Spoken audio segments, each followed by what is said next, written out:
Hello, everyone. Good morning and good evening, depending where are you. A warm greetings to all of you. Hope you all are doing well. To start with, let me present myself. I am Kissa Zehra, your webinar host from South Asia Research Institute for Minorities. And I'm grateful to host this webinar today. Now I would like to invite my co-host Afreen John for the brief SARIM intro. Over to you, Afreen. Hello everyone, I'm Afreen John and I'm delighted to host today's webinar. Well, SARIM believes that everyone is equal regardless of caste as long as they all are human beings. After all, religion teach us liberty, equality and fraternity. In the wake of hatred and violence, SARIM across as an organization with the mission and slogan of defending the vision of South Asia minorities. SARIM supports practices to minimize the deadly discrimination, teaching equality and raises the minority voices. Well, SARIM is an organization with a mission to break the chain of hatred, violence, and intolerance over and forever. Well, today we all are here to discuss on a very important topic, and the topic is what independence means for minorities in South Asia. Well, I think independence means the freedom for people to express themselves and to use the freedom to improve, learn, and experience everyday living. Yes, independence brings with itself terrifying responsibility. Independence means making our own choice and taking the responsibilities, consequences of those choices. While independence is the basic right of every human. Well, thank you for your patience. Over to you, Kissa. Thank you for the brief intro. Now I would like to invite our very first speaker, Dr. Obed Manwatkar. He's an independent writer, peace and justice activist, currently working as an adjunct professor, world religion and culture in Chicago. Has worked over a decade in the caste reconciliation movement. Obed's works and scholarship are based on India's OBC, other backward castes, Dalits and tribal, which remains one of the most oppressed groups in Indian subcontinent. Thank you so much, sir, for joining in our discussion panel. I am glad to welcome you. May you proceed now. Thank you, ma'am, Syed Kissa, and I bring warm greetings to you from Chicago, Illinois, United States. And yeah, Dr. Syed Khuram, and I'm very grateful for you guys of SARIM for giving me another opportunity to speak in the webinar. And this is a very amazing topic, and I really appreciate your work on this, and you guys have been amazing. And so begin with I didn't know that I will be given the first chance, but yeah, I'm very well. I will just switch to the topic, and the term South Asia and is in the first sense South Asia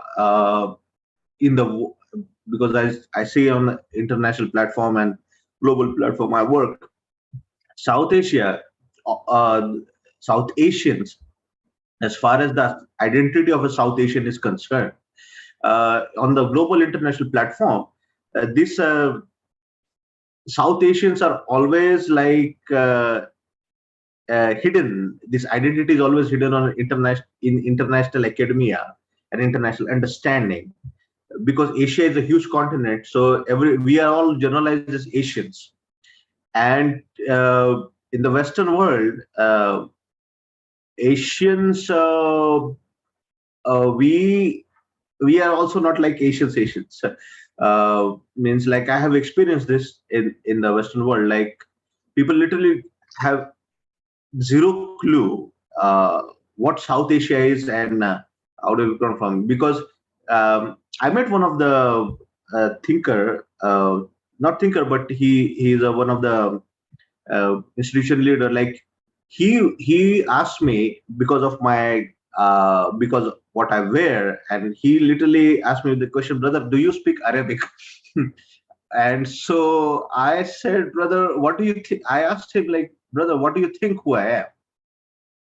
So he was assuming I'm from Saudi Arabia or some that kind of country. So this is how the Western mindset is like. They are so like limited. Their understanding is so limited. So really, the South Asian platform is really not known properly till today. What South Asia is all about and what our culture is all about.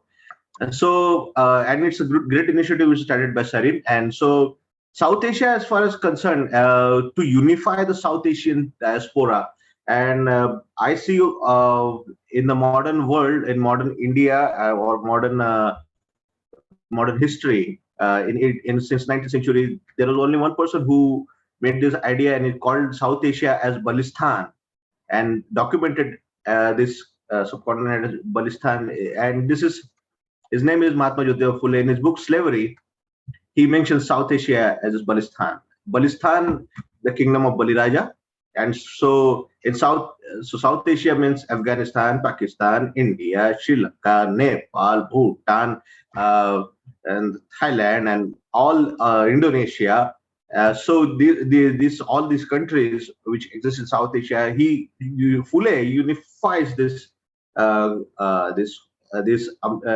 amazingly into one identity called as Balistan, where it was kingdom of Baliraja. And he says in the kingdom of Baliraja, in the ancient time, we were all equal, and there was no caste, there was no creed, there was no religion, there was no gender discrimination, and so we all lived happily. And still today, there is festival called Onam in Kerala, which is celebrated in the remembrance of King Baliraja.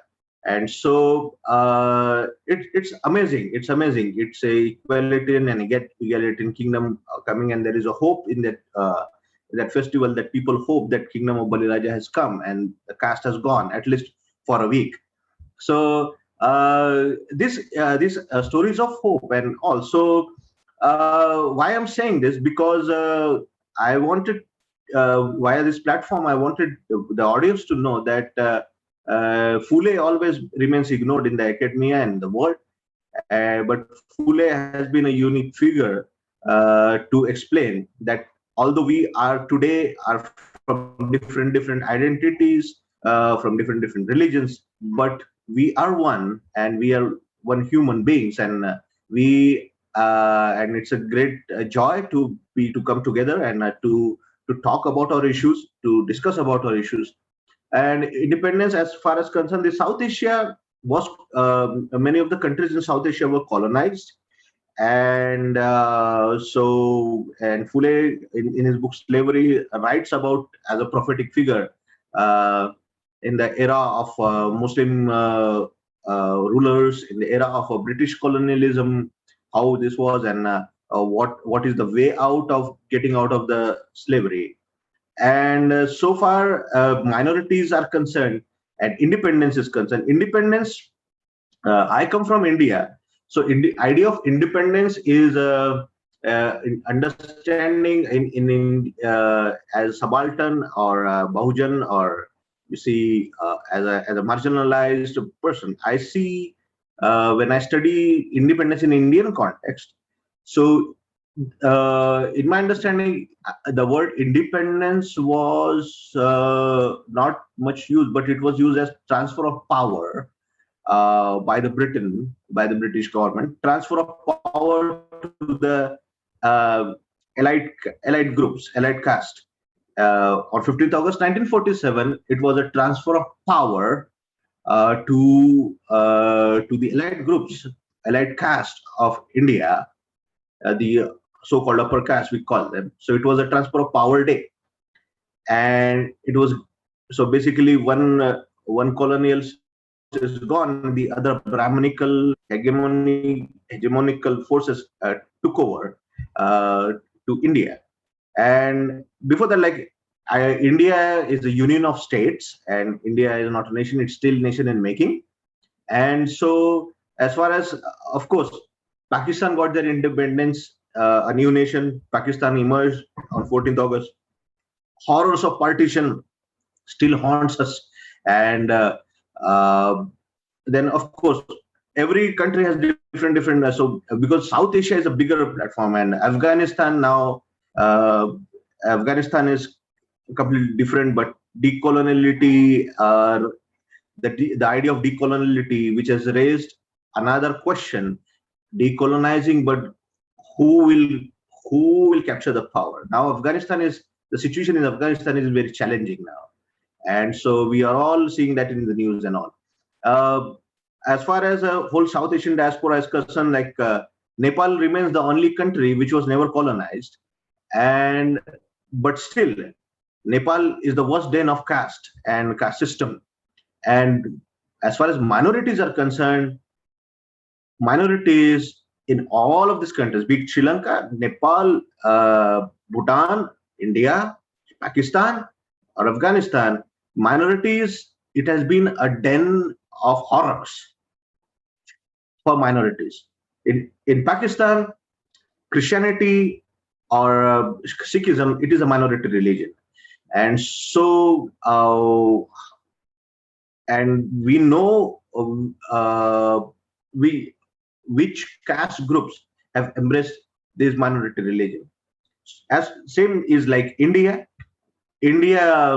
Christians, Muslims, Sikhs, Jains, the Parsis. These people are minority groups. Of course, Buddhists are also there, so Buddhism is also there. But Buddhism has not come up in the like the way like that. Of course, Dr. Ambedkar, the Constitution, the architect of the Constitution of India, he embraced Buddhism on 14th October 1956. And then Buddhism came into limelight. It was the resurrection of Buddhism.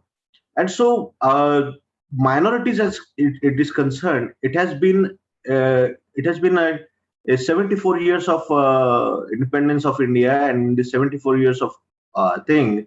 So we are witnessing the horrors after independence from British, and so it was it is it is beyond my words, because I really I'm so it really blood boiling when I get to know the news every day and night. We get to know the news that Muslim is being lynched, uh, a Christian has been persecuted, Dalits are being tortured, and so these all things. And Fule, when he talks about this thing, and so uh, uh, about minorities, and now then when of course the dominant religion always suppresses the minority religion, and so uh, my biggest worry that we are losing the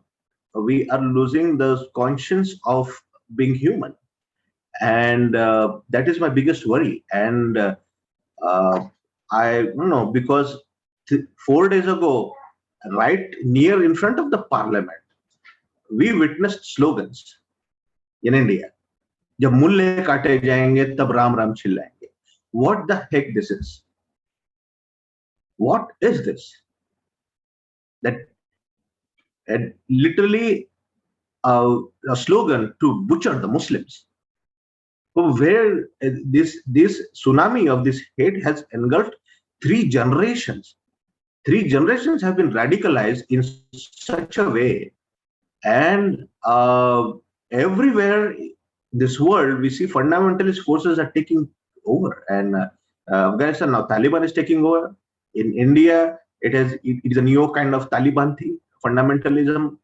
Pakistan, we are witnessing horrors on Christians and Sikhs. We are so what independence means, and was there any independence? Was there any freedom for us? That raises the question. And I am so sorry that apart from the legacy of our forefathers, and of course we when I see the tweets after witnessing, oh, this is not my India, no, we dreamed of, and all that. This is not really the thing which we have to it's all about. And when people say, oh, this is not my India, or this is not my Pakistan that our forefathers dreamed about, no. This has been India. This has been Pakistan. This has been Sri Lanka. This has been what it is. Minorities have always lived a life of fear, and we somehow survived till the date by living a life full of fear. And it's really as far as minorities are concerned, we play safe game during in the terms of social justice and social empowerment is concerned. What we come up with as a minority is like, okay, we will play safe game. We will vote this. We will vote out this person, but we will choose another person. So we have been choosing uh, uh, soft persecutor to hard persecutor, then soft persecutor, then soft fundamentalist, fundamentalist, hard and soft, hard and soft. We have been playing this game, but there is no notion that how can we get social justice, and there is no there is there we play safe game because we just want to live and run our small businesses. And today, even when i when I ask minorities in India, especially in the state of Uttar Pradesh, like, so minorities are saying like, okay, we voted BJP today. We voted BJP, although they did not, but they say that we voted BJP today. Why? Because this is a fear. This is a fear because we very well know that we are small in population, and so it's better to talk good about government, which is suppressing us, and we should play smooth games, safe games, so that we our businesses should not be disturbed. I understand that we have to provide for family, we have to sustain our lives, and we have to think about our families and all. But this is a horror game, and it reminds me the Germany of 1940s, and how the Jews were minority at that time, and that was a horror for them. But it's good to learn from that community that they empowered themselves, and now they have uh, emerged as empowering community. So, but I don't see the sign that how can we empower ourselves in this era of dictatorship, and we remain. It's not like, okay, let's make one army. I'm not saying that let's make one army of unity and we contest together. No, it is not the thing. On the other hand, the questions been asked to us, why don't we have one single thing? Of course, this question is asked by media persons to us, like, why don't we minorities, Dalits, and everyone, we come together and we contest together at one platform, and this thing. So my point of view comes up in a different way, like, why this question is not being asked to the oppressor caste, especially the Brahmins, especially in India. So Brahmins run the Congress, Brahmins run the BJP, Brahmins run the Aam Aadmi Party, Brahmins run the Communist. They are divided, but we should be only one single party, and we a single organization, and we should be united. So this is the expectation from us. But uh, so there is what I'm trying to say. This notion of so-called unity is being expected from us, and so that we should be marginalized into we should limit ourselves into only one platform, and we should not talk about the other things. But and again, domination and is horrible by the majority to minority, and this is not a democracy, we call it. And Dr. Ambedkar literally says democracy is only a top dressing on Indian soil. So it is democracy means only about autocracy, about voting and all that. So that is not the that is not what I see, and and minorities have been living in fear, and there has been no notion of freedom to practice our faith since the beginning.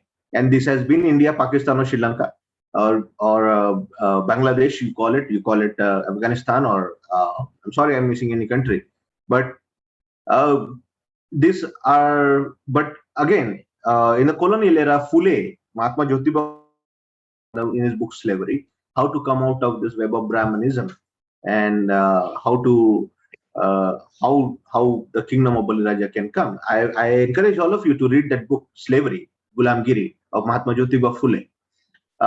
But again, coming back to this priority, there was no independence as such. Of course, decoloniality happened, and decoloniality happened in the light when British government decided to decolonize the colonized countries, and we are grateful for Labour Party there, which came in power, Mr. Clement Attlee, who became the new prime minister in that time and in 1940s, and then he announced, he declared that okay, we should decolonize ourselves. And Winston Churchill was in opposition at that time, and he opposed that idea that we should not give up colonialism. But there was a hurry, there was a rush, like okay, we have to decolonize because we are losing our economic gains, and we are losing our money and all that. So economic losses and all. So that's why this idea came up of decoloniality. But Dr. Ambedkar at that time, he stood with that he was literally suggesting that at least wait for 10 more years, sir. And you have to repair many things and then go. You came very late and you are going very early. So British, as far as British imperialism is concerned, I'm not British admirer, I'm saying that, but there have been good progressive things happen in the era of a colonial period amongst the Bahujans of India or Pakistan. Of course, there was no India Pakistan at that time, but there was one nation, and Bahujans, and of course, after 74 years, in these 70 years, there was only Gandhi, and hyper nationalistic views. Now Ambedkar is being talked. He comes out of all, he burns their history into ashes, and he comes out of nowhere, and he is being discussed. There was only Gandhi and Jinnah in India-Pakistan thing, but now Abdul Qayyum Ansari, Fakhr-e-Qaum Abdul Qayyum Ansari also is being discussed. All the voice of minority was Maulana Azad or Barrister Jinnah. That famous media plantation. But now things have changing. So I see a hope that our icons are being discussed, their legacies are being discussed, and the marginalized communities of all the religions are coming together. So although we embrace any religion, our caste remains the same, or the ignorance towards us remains the same. And as far as you see the cases of brutal lynchings in India of Muslims, you won't find any Savarna Ashraf or that Syed Pathan or someone is getting lynched. You will see a marginalized Pasmanda Muslim, one who runs a cattle herding business or something, butchering business. He's being lynched, and tribal Christians, Dalit Christians, they are being persecuted. And so it is not about just hate against one religion. Hate against one religion is just it's a top dressing to justify the hate, but actually it's a bias against the marginalized caste groups. So whichever religion we embrace, and we belong to the same caste, although our religion is changed, but our practices, our food habits remains the same. And now the burning issue is about census of the caste census needs to be done. So right now, in my opinion, there needs to be a global South Asian way, or international global community should take a stand to have a caste census in every country, not just in India. But we need to know which caste stands where and how much they are in population, so that this will expose which caste is dominating which caste. And other backward classes, which are other backward castes, who have been not counted yet since 1931. British government counted them, and since then they are being just polarized as Hindus. But as Hindu identity as such doesn't exist, as Dr. Ambedkar says, it is a myth. Hindu society is a myth. It is a collection of castes, and we are all collection of castes. We are all. So Pakistan is not safe at all. Neither India is safe at all. We cannot escape this discussion of caste. We all have caste, although we are from different religions. But if we are from the privileged upper caste background, so-called upper caste background, what this young generation, I hope that we need to unlearn the caste supremacy biases from, and I hope from them, and we need to come together as a human, and to be a part, to build up a good community and build up a good future. And that's what I hope from this young generation today. But as far as the topic is concerned, because South Asia is a huge vast topic, and there are other speakers about to speak, and so I will in the right. I'm sorry, my milk monster is giving me trouble, but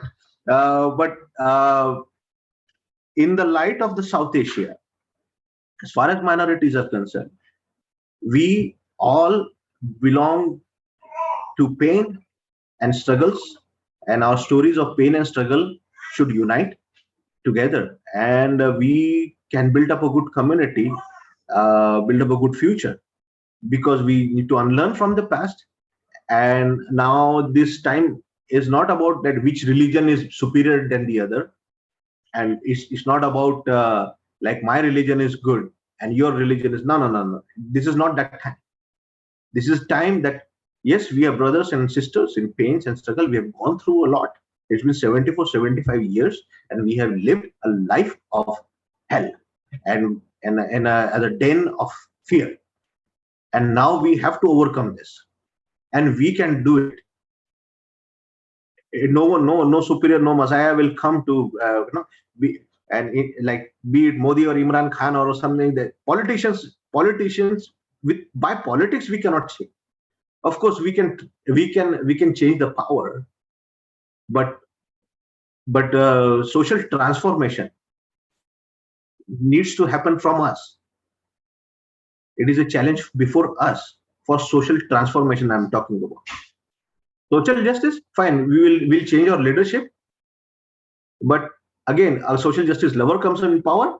But again, after a few years, some Modi kind of person comes again in power, and then again we'll get it will draw us back. So this is the time for social transformation, and history itself testifies. Whenever the extreme fascism has been in power, revolutions have happened. At the time of Nero, the apostles of Jesus Christ were brutally murdered. At the time of Hitler, at the time of Mussolini, the minorities were brutally murdered and lynched. And in that tsunami of hate, we need to learn from the history that revolutions have happened. We need to learn from these communities who have persecution at the time from the history. And we need to learn, and we need to come up with the idea that how can we empower ourselves, and we can build up a good future for our kids, for our future generations. This is the challenge in front of us. So it is not. I'm not saying that okay, we should. No, this is the fascist era. Okay, but how can we create a revolution out of this? This is a challenge in front of us. And social transformation is all of our, your, everyone's question as a minority. How can we build up a movement of social transformation by not being a party or something? No, no, no. Politics, we cannot do social transformation. Social transformation from the society needs to happen. How can we build bridges for reconciliation? That should be the goal. And we have to cross the boundary line of our faiths and politics and ideologies and everything, and we have to come together at and one platform. And I don't know how we'll do it, but young generations are smart and they know how to do the things in the era of technology and all. So like SARIM is a platform, all people of different faiths have come up and talking about this issue. So I wish my all the best. And of course, independence as such does not exist. It was transfer of power. Periyar Ramaswamy, the Socrates of South Asia, called it as a black day. And it was a worst horrific day. He showed black flags to the Brahminical forces when on 15th August 1947, because there has been a series of generations after generation of living in fear, but still we overcame. It is not that everything is worst. No, no, no. I'm not condemning that, but there is hope. There are stories of hope. So instead of we go into the share the problem, we can see the stories of hope, how the minorities or our communities have overcome that fear and lived a life with dignity, so that it could empower us and it could inspire us, and we could impact the future generations. So independence as such, in my opinion, decoloniality has brought another issue, and now as Dr. Ambedkar says, this is not a time to blame it on British everything. Fine, Britishers has gone. 74 years, Britishers has gone now. They are not coming back. We are in the era of now, there is a new colonialism has come up. That is Brahmanism. That is casteism, which is ruling us. And so how can we defeat this evil monster of caste? And in the light of being a minority. So that will be a challenge. So that is our challenge. So again, I'm grateful for SARIM to give me this platform, and Dr. Syed Khuram, and thank you for inviting me on this. And foolish dream remains unfulfilled, but I have a hope that one day that this dream will come true, and Kingdom of Baliraja, the equality, dignity, fraternity era will surely come. In this horrific era, I see a hope. Do we see a hope? That is the question. So I am hopeful. I have still not given up hope, and I know this generation can do it. Yes, we can. We will do it. So let the greatness of this generation blossom. That is my prayer, and that is my encouragement to this generation. So anyways, thank you so much for giving me time, and I will take a break here because there are many other speakers who are supposed to speak. So I've done that. So thank you so much. Thank you. Thank you so much, Dr. Obed. Thank you so much for sharing your wonderful thoughts with us. I really appreciate it, sir. Warmly welcome to Mr. Ruki. He just joined us. Moving forward to the next speaker, our next speaker is Abhay Kumar. He is a writer, journalist, and activist. He is a regular contributor to newspaper and web portal. He writes in English, Urdu, and Hindi around the broad themes of Indian, Muslim, and social justice. Recently, he has committed his PhD thesis at Center of Historical Studies, Jawaharlal Nehru University, and New Delhi. At present, he is based in New Delhi. He is also a minority rights, social justice, and media activist, regular contributor to media. Well, sir, warmly welcome, and please share your golden words with us. I thank South Asia Research Institute for Minorities for giving me another opportunity to speak on the questions of minority, particularly with reference to India. Dr. Syed Khuram and Zehra Naqvi have been always our friends, and again I thank you, sir. The topic is the questions of minorities. I know mostly about India, so I'll keep my talk around what I know and what I have seen and observed and studied about the questions of minorities. Since 2014, in our country, we have got a very aggressive Hindu nationalist government, which believes in dominance of one religion, one culture, and one group of people over the rest of the country. Since 2014, when they came to power, until today in 2021, August 15th, there has been 100 incidents of mob lynching. Friends, what is mob lynching?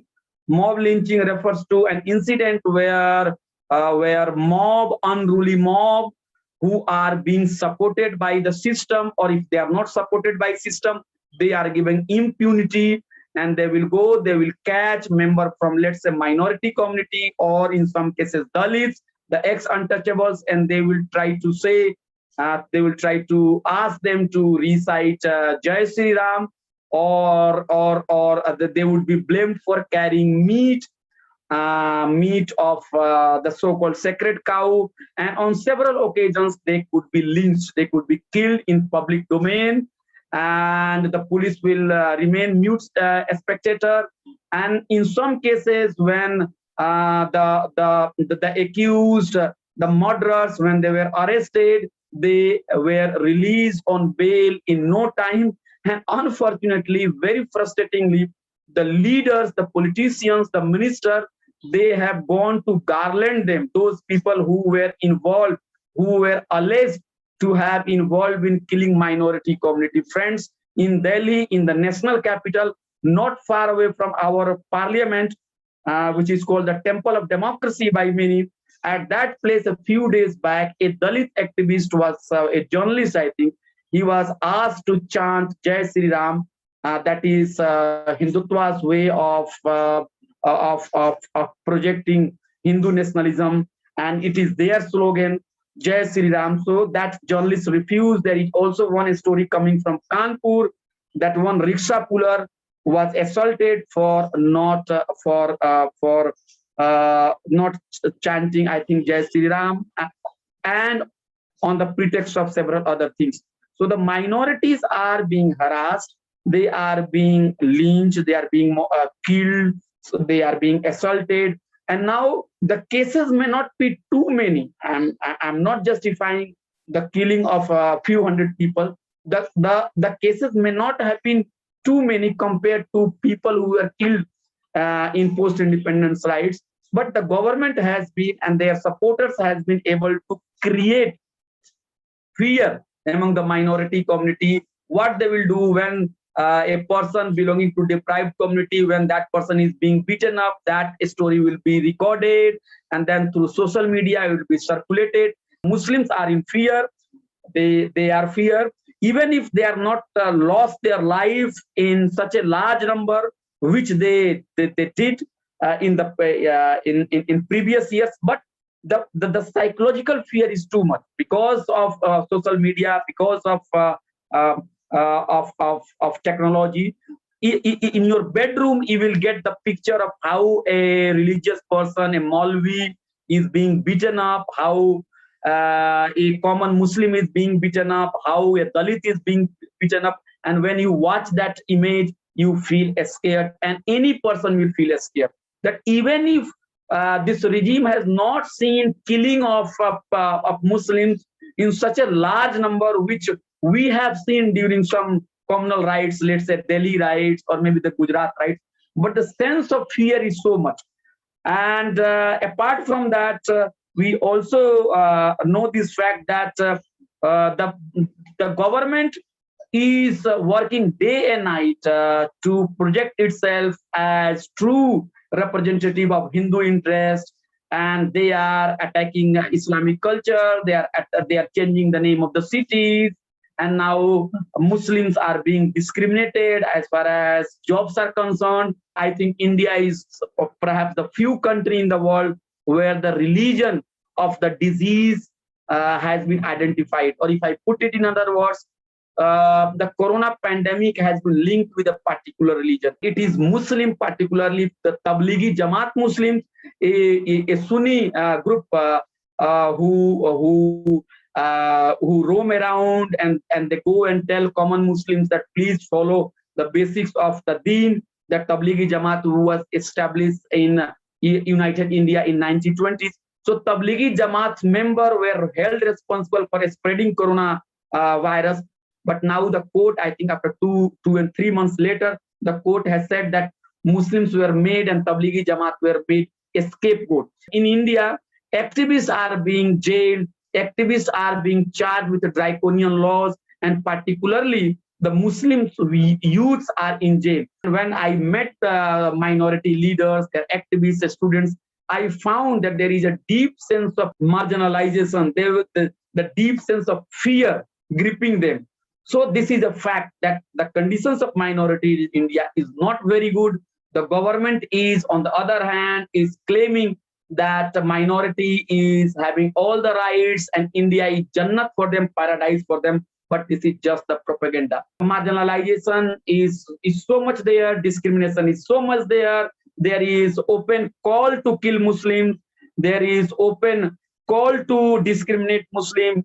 And institutions have been communalized, and more communal forces have gone and occupied secular institutions.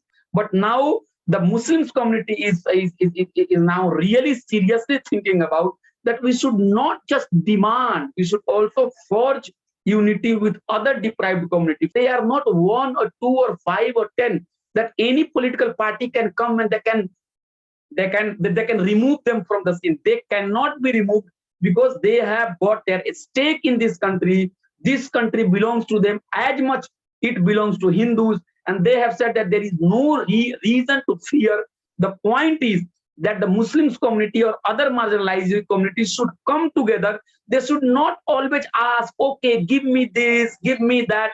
They should also do real politics. There should be alliance with the civil society. Muslim youth and Muslim women, they have played very important role in opposing those draconian laws, opposing those, what should say, the communal law, the sectarian law, and forging unity with other marginalized communities. Hindu, Musliman, all should come together and fight against this anti-people government. This government is not just against minority, but it is also against majority community.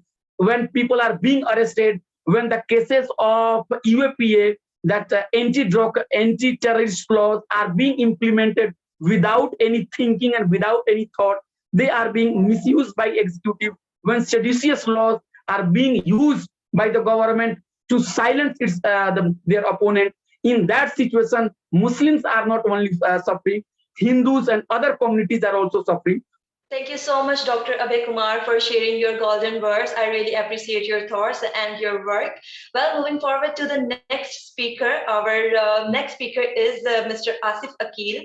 He is a non-Pakistani journalist, a researcher, an academic, a trainer, and an activist on the issue of religious minorities, particularly that of Christian. He is currently teaching sociology in the Lahore School of Law and is Deputy Director of Centre of Law and Justice. Supported by the UK Foreign and Commonwealth Office, Mr. Asif published a unique research on 7 Pakistani religious minorities titled The Index of Religious Diversity and Inclusion in Pakistan. Well, warmly welcome Mr. Asif Aqeel. I'm really thankful to you for inviting me in this program and South Asia Research Institute for Minorities. I think as we are progressing, the marginalized sections in Pakistan are being noticed, and people are paying attention how to, at least if not much, at least we need to do something that the marginality of our people, if there is any, that must be addressed. So I appreciate Dr. Syed Khuram and his team and host who have worked hard to make this discussion possible. Religious minorities, whenever we discuss, there is one fundamental difficulty in Pakistan and probably in other countries of South Asia as well. The first thing that comes in our mind is the religious identity. But minority can be anyone, particularly on this day, on the day of independence. We are thinking about minorities only in terms of religion. It means there is something very important by default, what is something at the back which needs to be discussed. So let's first put the things in the context.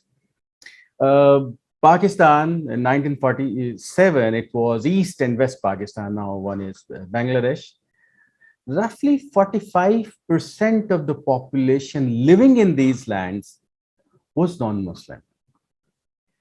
What further intrigues me is that only 100 years ago in the Sindh and in Punjab, there were people, Hindus and Muslims and Sikhs, they were living very closely. Sometimes their worship places were adjacent to each other, which is now people cannot even imagine or think.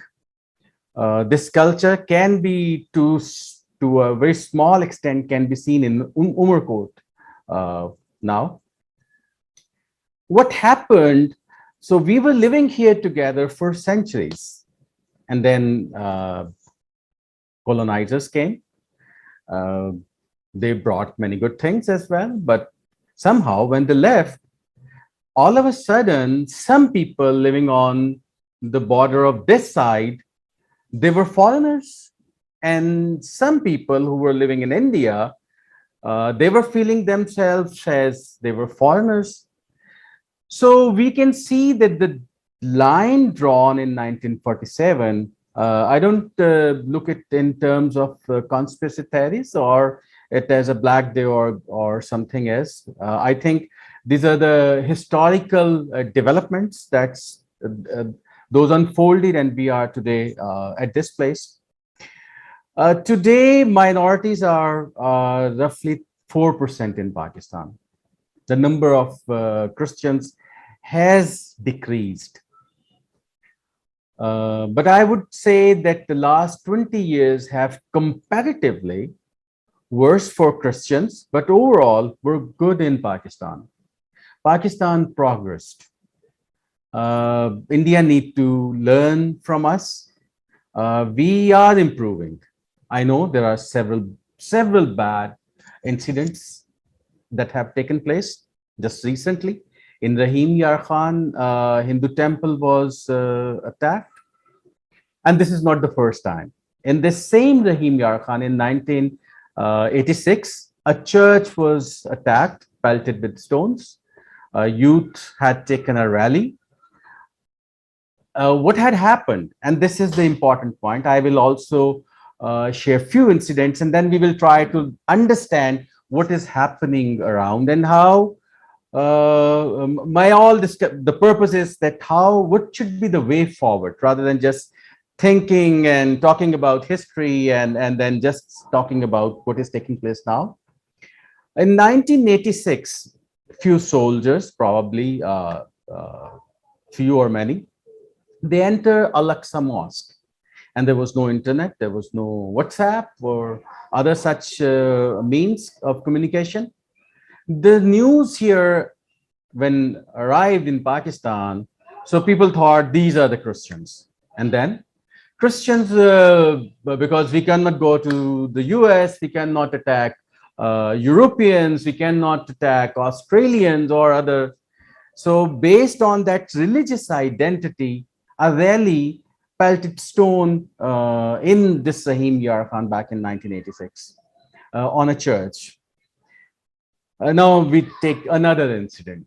In 1979, a few Muslims, they entered in the holy Mecca, and they took control of it. Still, and that time too, we did not have internet, we did not have any other such fast communication means. And people surrounded the American embassy here, and at the same time, they pelted Christian schools with stones. They ransacked it, and it was a time when Ziaul Haq was ruling this country. After 2 days, 3 days later, he went there and tried to settle down the things and send the message that we are with Christians. Then in 1992, a Babri mosque was martyred, demolished in India, and more than 1,000 temples were demolished here in Pakistan.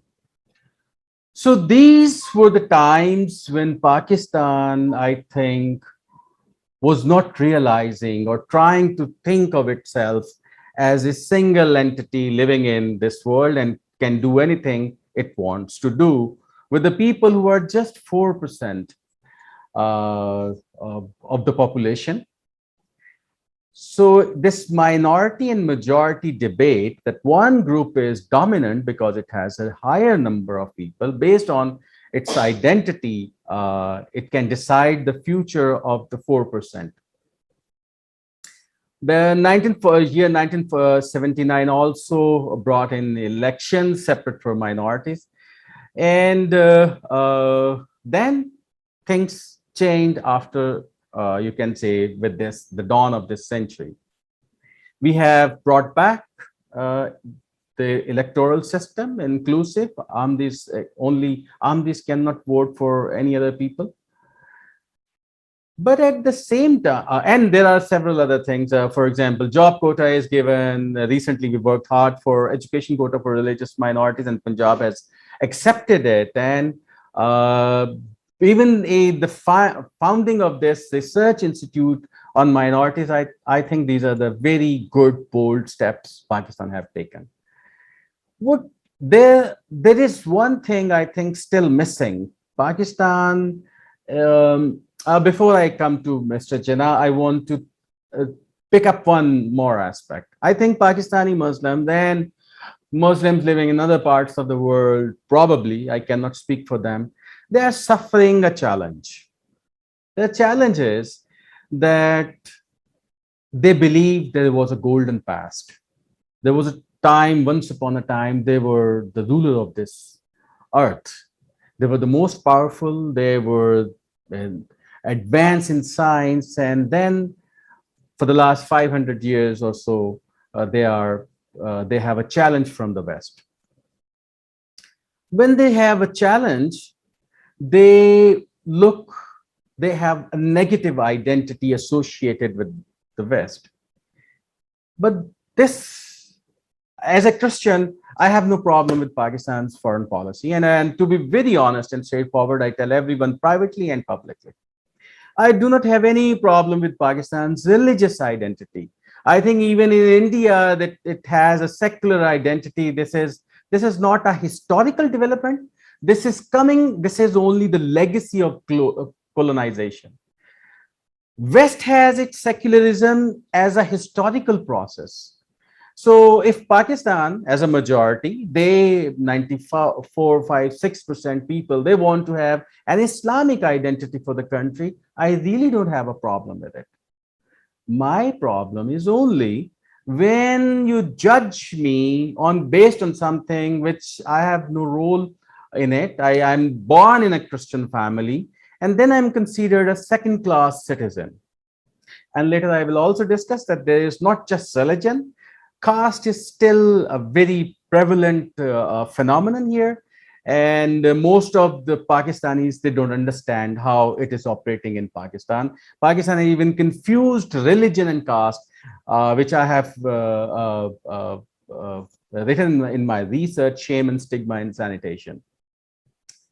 So what the challenge to the Muslim community is that they have an anger against West. Okay, fine. But then they they have in their, they keep calling names to US and the West and Israel and India and Iran and Saudi Arabia. They have some religious foreign policy, and they have the same lens prevailing generally. Only it is China where Pakistan does not use its religious lens for the foreign policy, and what is the common man in the street does. So what happens? I don't have problem with whatever the foreign policy Pakistan has, but the next point is, when a Muslim wants to feel superior, his yardstick is trying to consider me inferior. Muslims should have, here in Pakistan, I just want to say that they should have taken better a yardstick. They should have done ethically, they have proved themselves better, rather than trying to tell me that I am a second-class citizen. And I think that's why when something takes place in the West, that is somehow deflected. And I recently had a very bad conversation with a man who is from Qaid-e-Azam University. He is a doctoral student, and he saw me as a person who is trying to defend the US. And I asked him, why do you think that I would want to defend the US? US wouldn't want to come to save me. He said the country would save you. And this is such a strange phenomenon. I said, this is exactly the people on Thada, meaning back out on the streets and in the academic arena are having the problem. So here as I continue, I want to really thank the Research Institute, Iqra University, for taking it up. It's very timely, and this is really required. And I think you need to give minorities more space, rather than trying to, what is the common attitude in Pakistan, that Pakistan is the paradise for minorities. I do appreciate the developments that have taken place in the last 20 years. Pakistan was going backward on minorities. Now it is improving. I'm very clear about it. And I asked several people that you see Muslims lynched in India. Have you seen the 1992, the attitude or the response that was in Pakistan when the Babri Mosque was attacked in India? There were thousands of or hundreds of temples were attacked or demolished in Pakistan. But do you see the same response when Muslims are lynched in India? Any lynching in the last 10 or 20 years of Hindus? Definitely there isn't. So I think we need to celebrate this improving situation in Pakistan, this improving relation between minorities and the majorities. But I think where Muslims need to improve, that they need to see Pakistani non-Muslims as Pakistanis. That is the first point. I remember when my cousin back in 1986 or 85 or 84,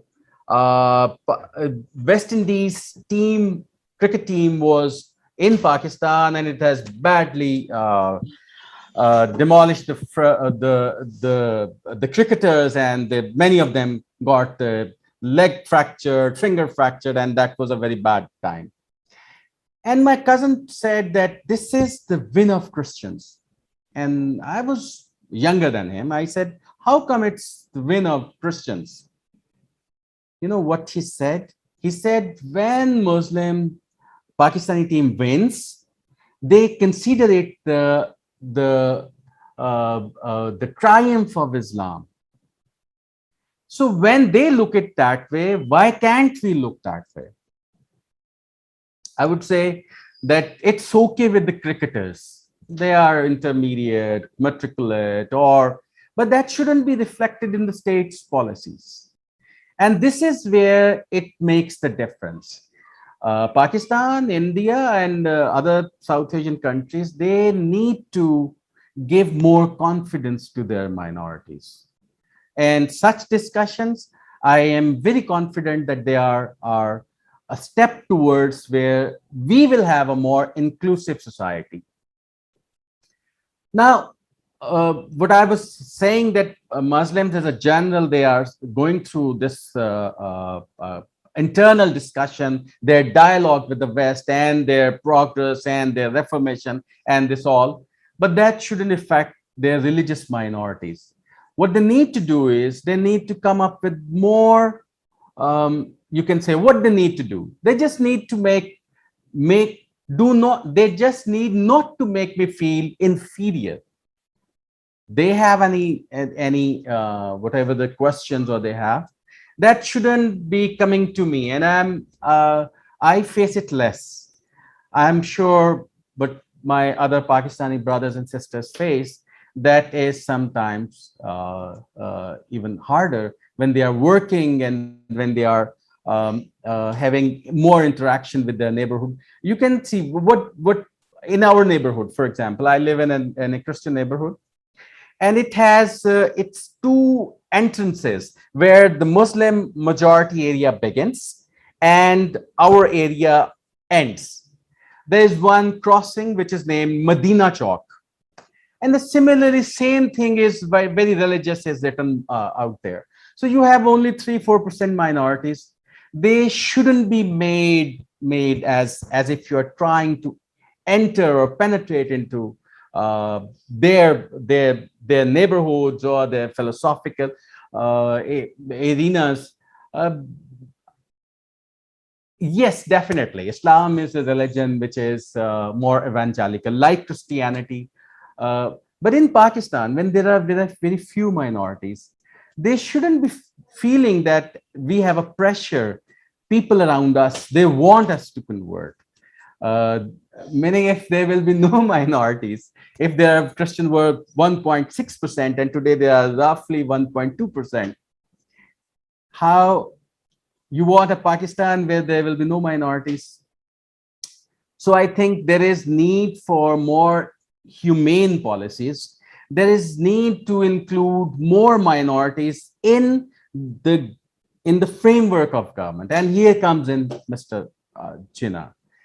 Quaid-e-Azam Muhammad Ali Jinnah was a very, very shrewd person. I think what he said, Pakistan has started realizing it.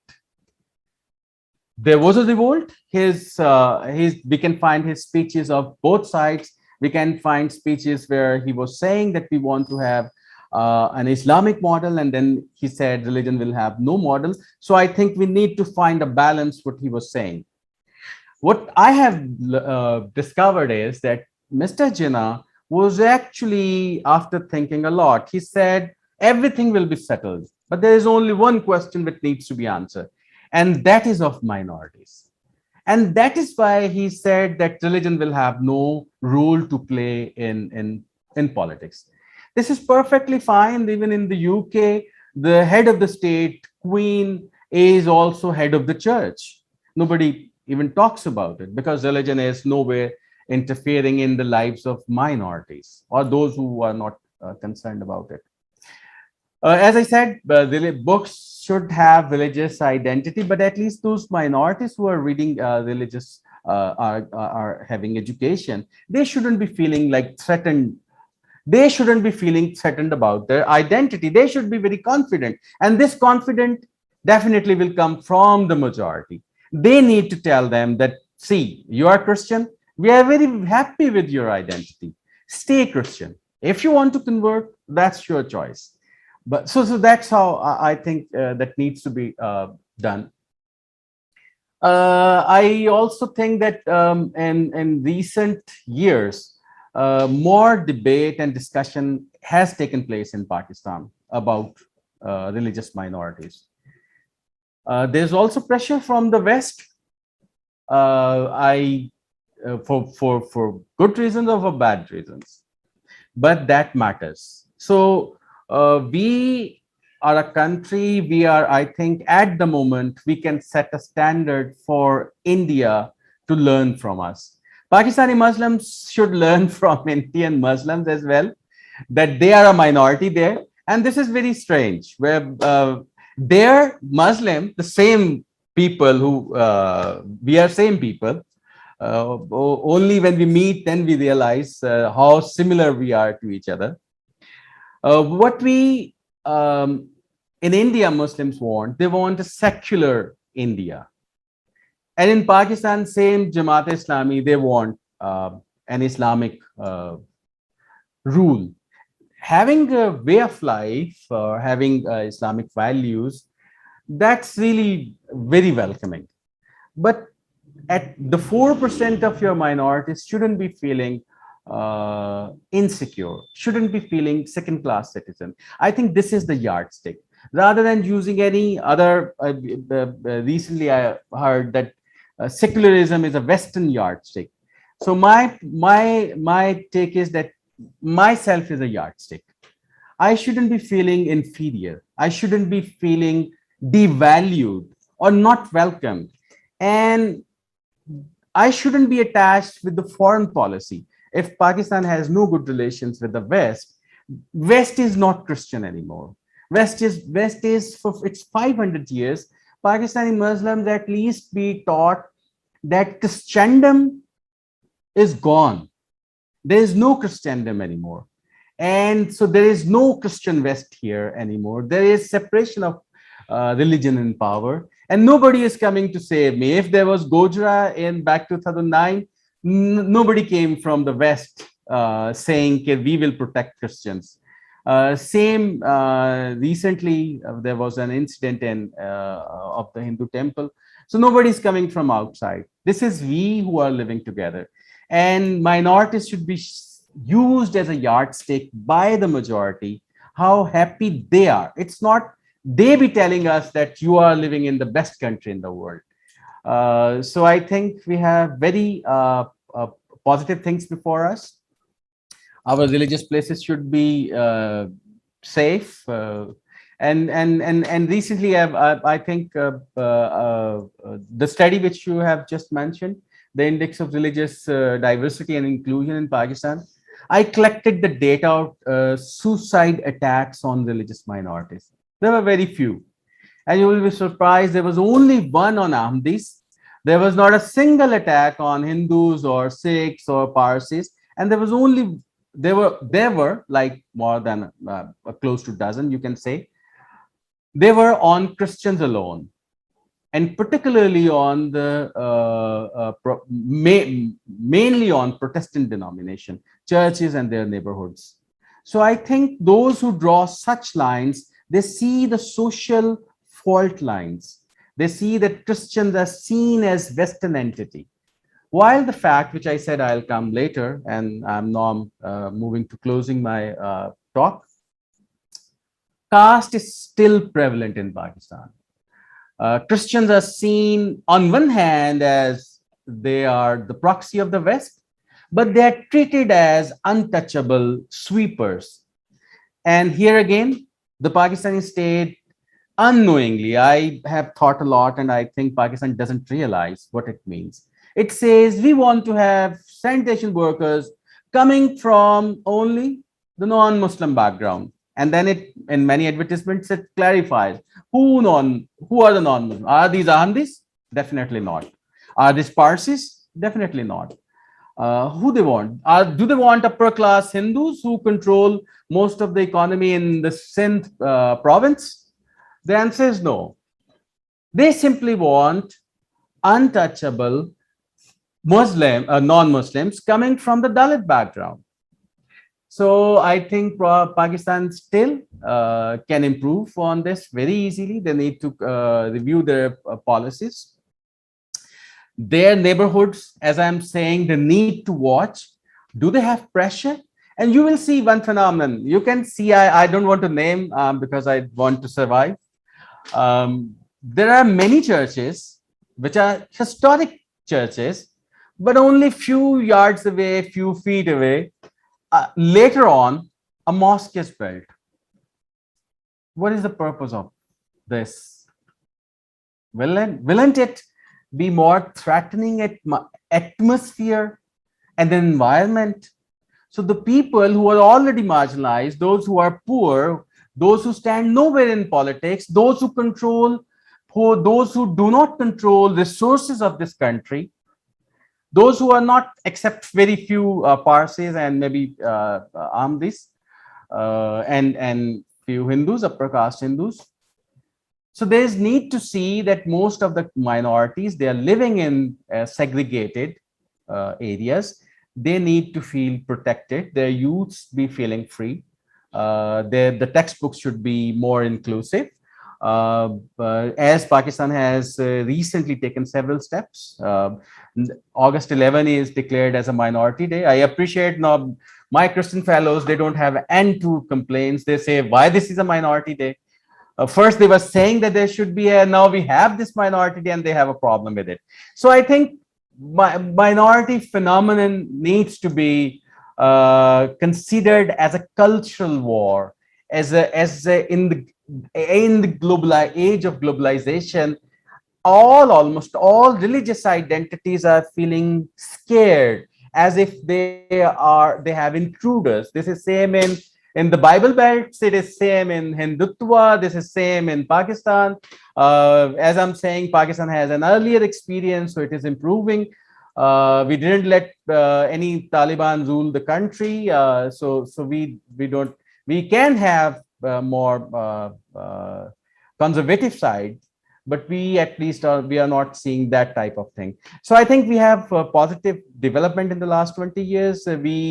Other countries need to learn from us, and Pakistan also need to improve its interaction with its own religious minorities, rather than just looking at how Muslims are treated in Canada and New Zealand and UK and India. Thank you.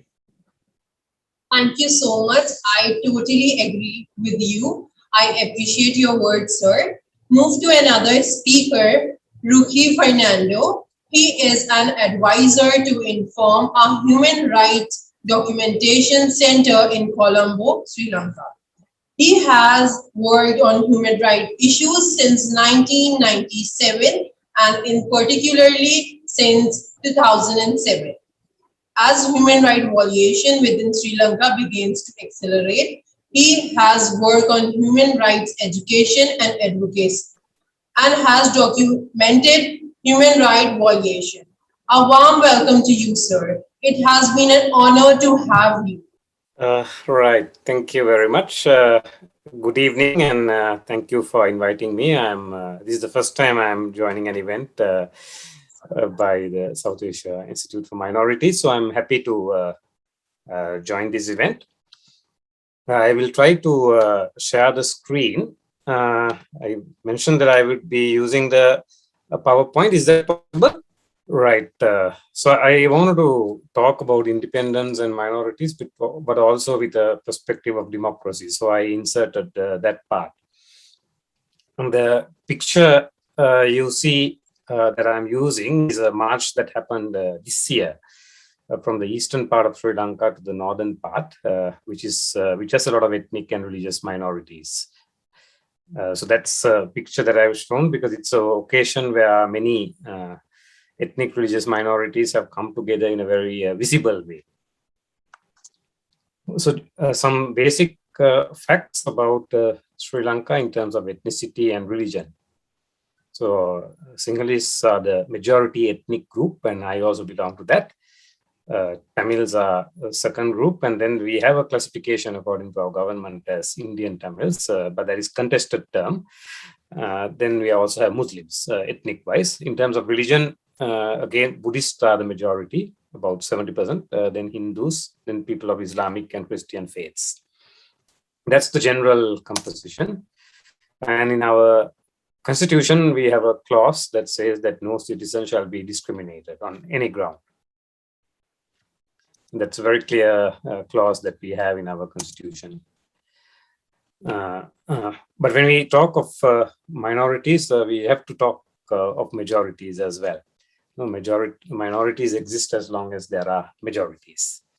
So in Sri Lanka, and I think in different parts of the world, there are religious, ethnic, linguistic minorities also based on sexual orientation or gender identity.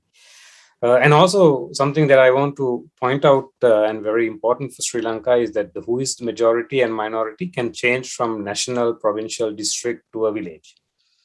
So nationally, Sinhalese are the ethnic majority and the Buddhist are the religious majority. But in certain provinces, Sinhalese and Buddhist are minority. Some others are the majority. And I think a key indicator of democracy is how rights and well-being of minorities are protected. So this is a photo that I want to use. I will use quite a lot of photos. On top is one particular photo, and then the second and third one, the middle and the bottom are from one particular place. So the first is about how the end of the war is remembered in Sri Lanka. The war in Sri Lanka ended in 2009, but the numerical, ethnic numerical minority Tamils, it's a day of grieving for them. They cry and mourn and remember people who were killed.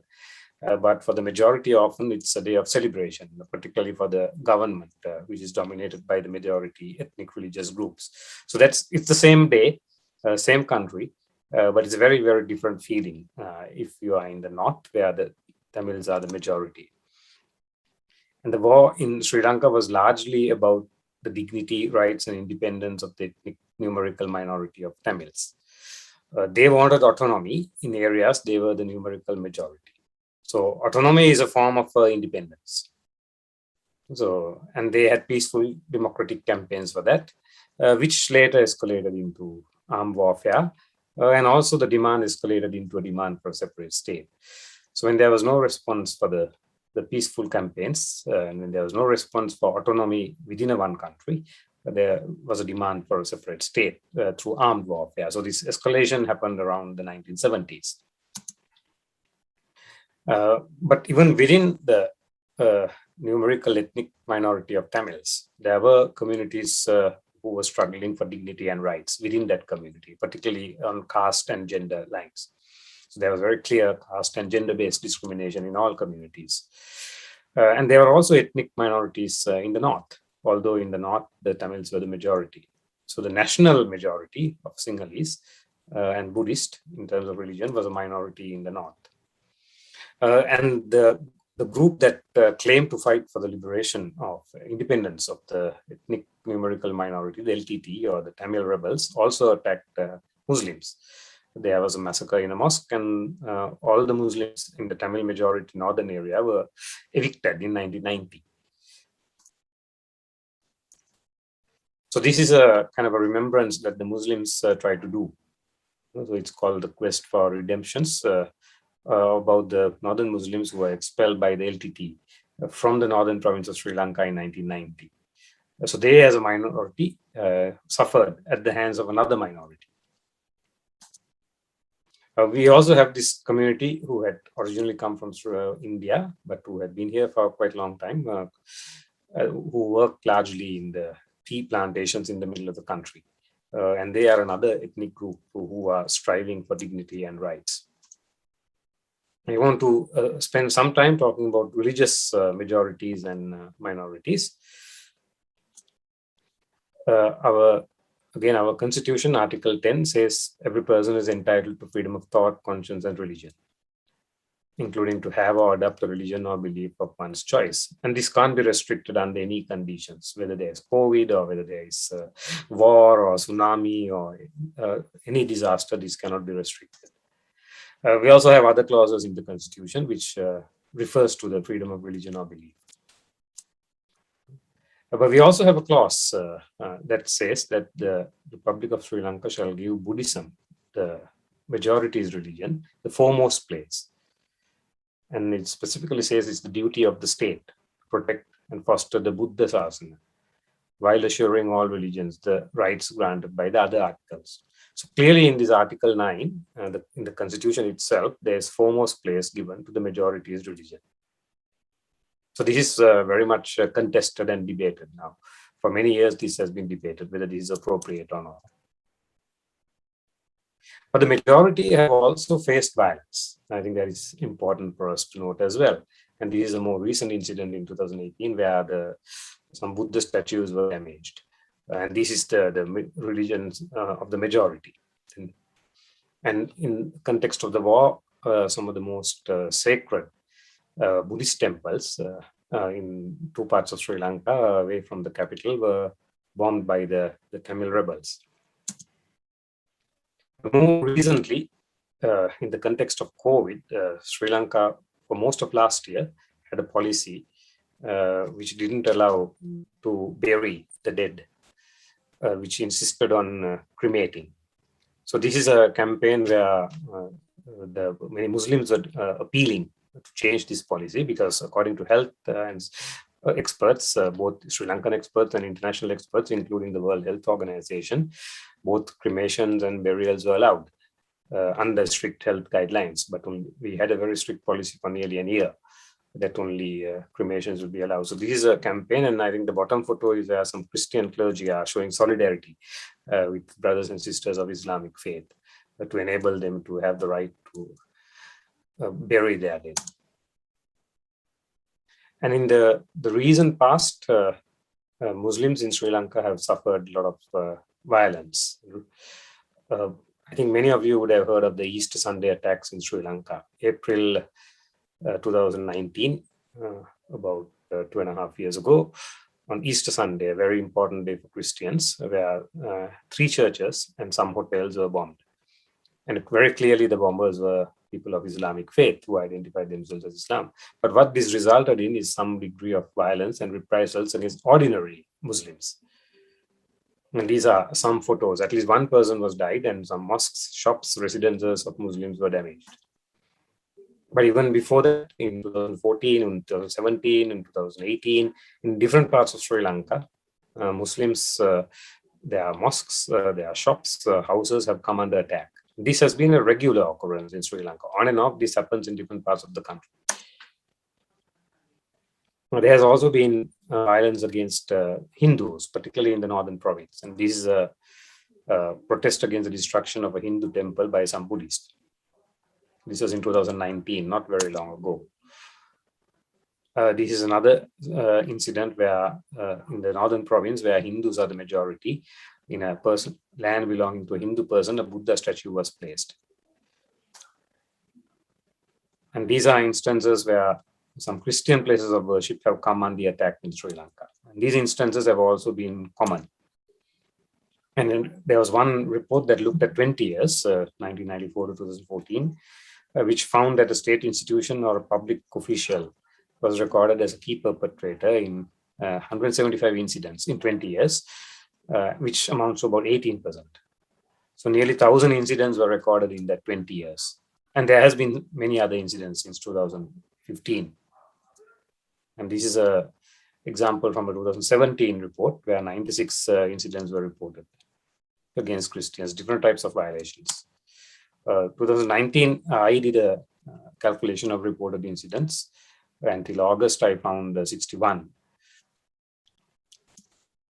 So I want to kind of highlight, so although there has been no major continuous violations, there has been regular sporadic violences happening far too much regularly against Christians, against Hindus, against people of Islamic faith in Sri Lanka. So I want to end up by sharing more what I think are 3 key tests for independence and democracy in Sri Lanka, for independence and democracy to be meaningful. One, I think, is the rule of law of independent institutions, where we must have just laws and policies. And here the balance between the executive, legislature, and judiciary become very important. And also independent institutions like the National Human Rights Institution starts with looking at bribery, the Public Services Commission, etc. And we have a problem in Sri Lanka about this because our constitution since 1978 has a very strong executive presidency. And most recently, even last year, in 2020, this was strengthened by a constitutional amendment. So the executive presidency is very powerful, and there's a tendency to override the legislature and the judiciary. And this, I think, is a very important part of independence and democracy. This is a cartoon that Sri Lankan had drawn recently, which talks about democracy, the legislature, executive, and the judiciary. And you can see in the cartoon that the executive remains very strong and in the middle, but the legislature and the judiciary is crumbling. And if they crumble, democracy is likely to crumble. And freedom of expression in the meantime is being stifled and imprisoned. And this is the effect, I think, of a very too strong executive presidency. We also have a strong degree of militarization in Sri Lanka. Now, in the context of COVID, the head of the national body that deals with COVID-19 is the army commander. He has no medical health background. We have plenty of very qualified health and medical personnel in the country, but the army commander is the one leading the actions against COVID-19. And there are also very prominent roles given to the army at the district levels in Sri Lanka. All the districts, there's one person appointed from the army to deal with COVID-19 related activities. Army is also involved in economic activities. You can see one of the photos where it says this land belongs to the army, which is very common, particularly in the northern province. And most recently, there has been a lot of protest till today to stop the militarization of higher education, where the military will also come in to control higher education. Then the second part, I think, that is very important for democracy is about numerical minorities, ethnic and religious minorities. I talked about the ethnic religious minorities situation in Sri Lanka already. And this is a key test in terms of democracy. But there are also other marginalized groups, like, for example, lesbian, gay, bisexual, transgender, queer groups. But other marginalized groups like farmers, workers, migrant workers, prisoners, indigenous peoples. And independence or democracy can only be meaningful if these people's rights and dignities can be guaranteed. Otherwise, the fact that we got independence from the British 73 years ago doesn't mean anything much. And the third part, I think, that is very important for democracy and independence is the freedom to dissent. We must have the independence, the freedom to challenge, critique government, and even other private groups, individuals, practices, and policies without actual or fear of reprisals. So this is a lot about human rights defenders, media freedom, and civil society space. And as one of the vigils says, a placard held in a vigil says, democracy or independence without dissent is a dictatorship. It's not real independence. So these three, I think, are very important for dissent. This is the case for Sri Lanka, and I think that is the case for any country or any community or any society. So I will stop here. Thank you again for inviting me and for giving me a chance to share some experiences and thoughts. Thank you so much, sir. I really appreciate the effort and the remarks you made. Now I will like to call Mr. Heman Das to handle the next session. Over to you, Heman Das. Hello everyone, my name is Heman Das and I am a research associate at South Asia Research Institute for Minorities. As we all know that on this day 2 countries were born. Men abandoned women, father killed their daughters. Everyone said it was to save their honor. Some young girls died, others survived. People moved like a sea, leaving everything behind. Broken memories, half-dreamed dreams, places of worship, majority ruled minority. But instead of that, on Independence Day is frequently celebrated in South Asia with respect to the nation and also for the freedom fighters. The country memorizes those who have sacrificed their all so that we can breathe in a free air. The day invokes nationalism and patriotism throughout the public, irrespective of their demographic diversity. The struggle for the freedom for the both countries, India and Pakistan, from the British rule lasted for the 19 years from 1857 to 1947, witnessing the sacrifice of so many brave hearts who laid down their lives for the freedom for their country and the people. Now it's time to ask some questions. Participant, you can ask now. As a consequence of the loss of autonomy and a position of direct authority by the Indian government, the people of Jammu and Kashmir no longer have their own government and no longer have the power to establish to change laws in the area to ensure the protection of their rights as a minority. What kind of legislation should be utilized to bring this problem to light and rectify it? So first of all, it's very difficult for me to answer this because I've never been there. to Jammu Kashmir, and I don't know enough. I haven't studied or done any research, so it's really very impossible for me to say anything meaningful, I think. And it's not fair also for me to be ignorant and try to give any solutions or answers. No. But in general, my experience is that every community deserves self-determination. And that has to be usually, achieving that is a very, very long struggle. Often it might be a struggle that we may not achieve in our lifetime, but we might be able to make progress towards it.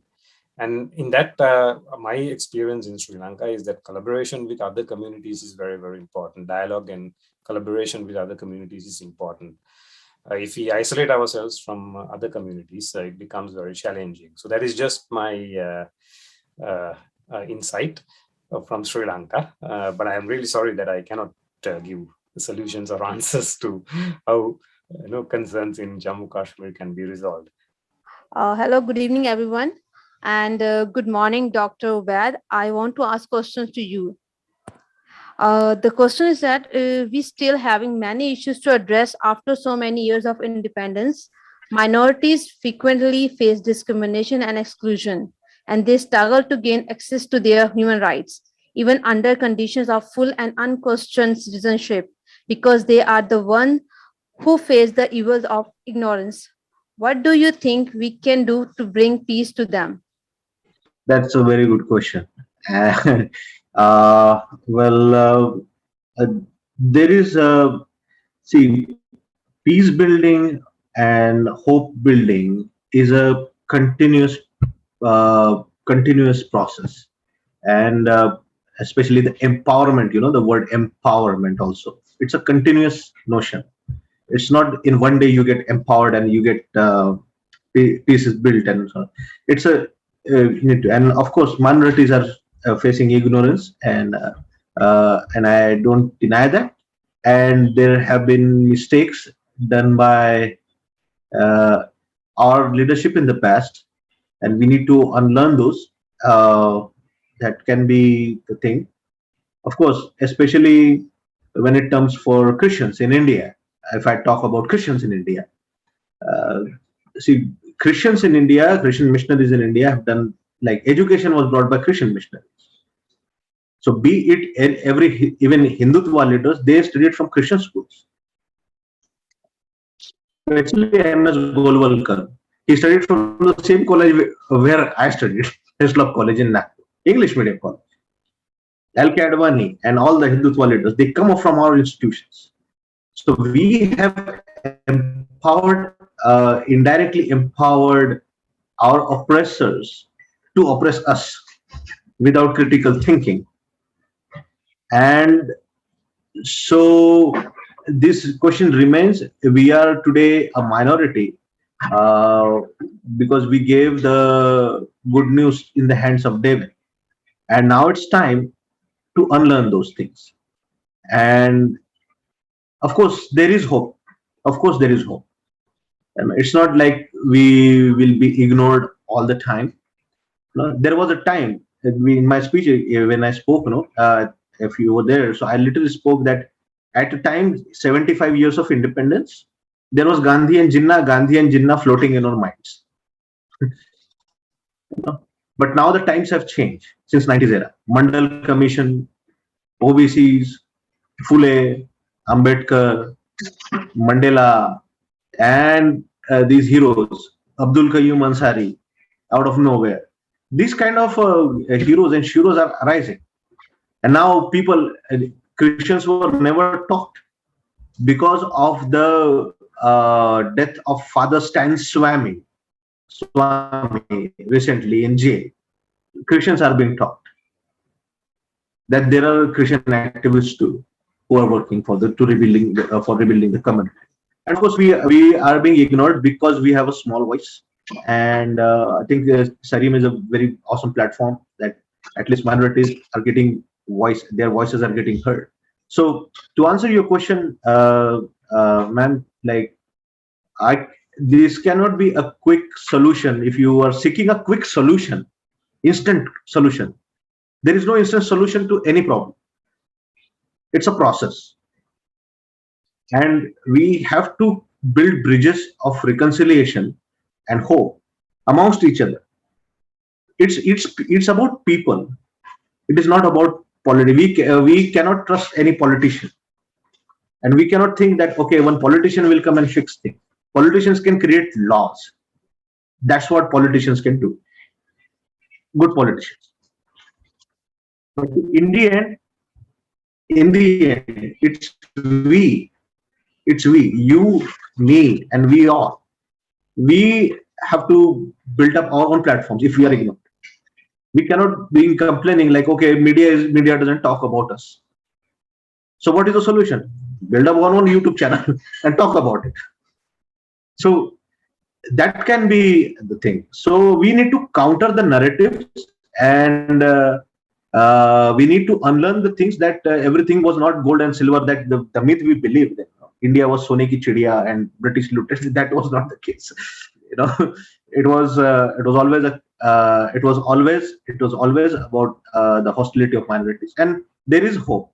We have overcome 75 years, and we can be more progressive in the future. So, of course, we need to take inspirations from the this new era, and learn from the past and build up. So that can be the answer to your question. But again, I repeat, there is no quick solution to any problem.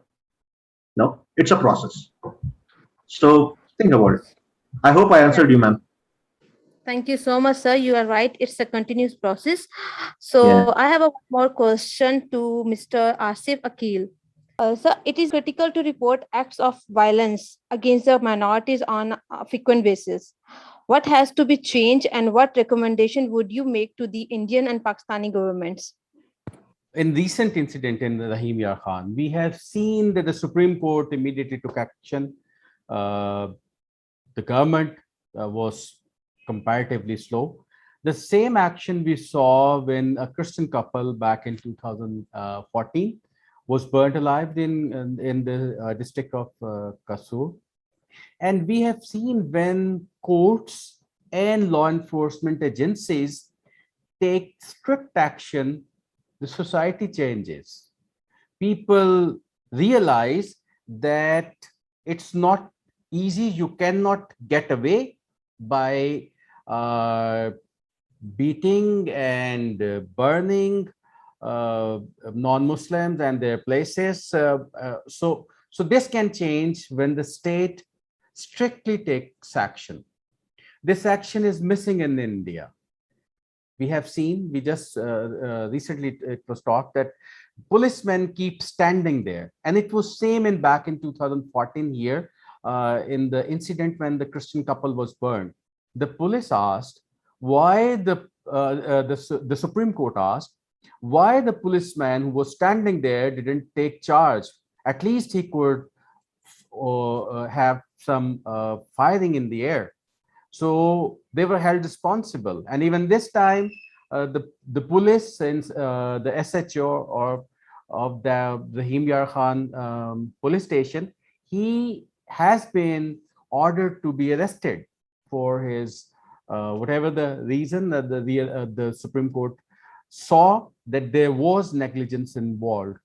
So one thing is that the state needs to take charge in the public arena. Second is that the textbooks need to be more inclusive. They need to tell that there are non-Muslims living here.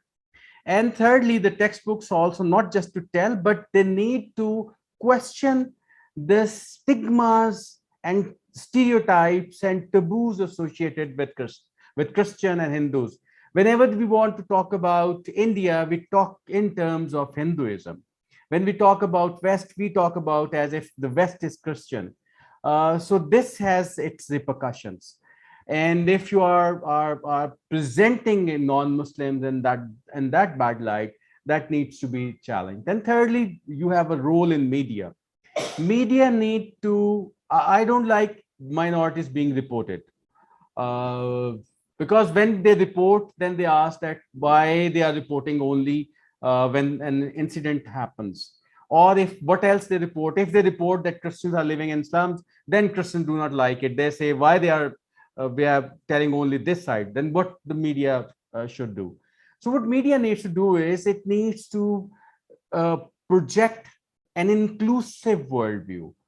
One. Secondly, media what needs to do? Media needs to follow such trials so that the state realize that it needs to take the culprits to meaning the logical end of the such incidents should take place. So I think these are the 3-4 things that can immediately change things in Pakistan and in other countries as well. Thank you so much to all the participants and the speaker. Now I would like to welcome Dr. Khuram, the head of South Asia Research Institute for Minorities, to conclude this online discussion. Thank you, Heman. I extend a very hearty word of thanks to every one of the speakers. Thank you, Dr. Obed Manwatkar, Dr. Abhay Kumar, Mr. Asif Aqeel, and Mr. Ruki Fernando for graciously sharing your important work and thoughts with us. Thank you to everyone who took part in the webinar, and thank you for joining us today, everyone. First of all, I would like to go through the key points raised by the learned panel. Dr. Obed attributed Jyotiba Phule with originating the concept of naming and recording South Asia as Balistan, with people living in peace, no caste, creed, religion, or gender discrimination. He shared that in the case of minorities, the concept of independence refers to the transfer of power from the British government to India's elite organizations, the groups, the upper caste, and the Brahmanical forces. And the minorities, he pointed out, have always lived in dread and have managed to survive to this day. The minority group have no idea how to obtain the social justice, and the loss of humanity is the greatest concern and demonstrated by the slogans asking for the slaughter of Muslims that was seen 4 days ago in front of India's parliament.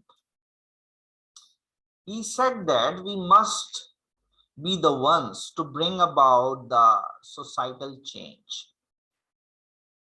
According to Dr. Abhay Kumar, India has a very strong Hindutva hardline nationalist party in the country since 2014, which believe in one religion, one culture, and one group of people in India. So far, hundreds of mob lynching cases have been witnessed between 2014 and 21. The police whereas remained silent, and if the offenders were apprehended, they were granted bail immediately under the influence of leaders, politicians, or ministers. Dr. Abhay said India has almost 200 million Muslims, making it one of the world's largest Muslim populations. Yet they are still a minority in the predominantly Hindu country, and despite constitutional protections, Muslims in India have endured a systematic discrimination, prejudice, and violence since independence. He said Muslims should band together with other oppressed peoples to demand justice. Well, Mr. Asif Aqeel told us that Pakistan is making progress and Pakistan is developing a more welcoming environment for minorities, and India should take note of this. According to Mr. Ruki, the Republic of Sri Lanka, the state is basically, he emphasized, the state is responsible to safeguard and promote all minorities and guarantee all religions the rights already guaranteed by the Article 10 and 14 of the Constitution.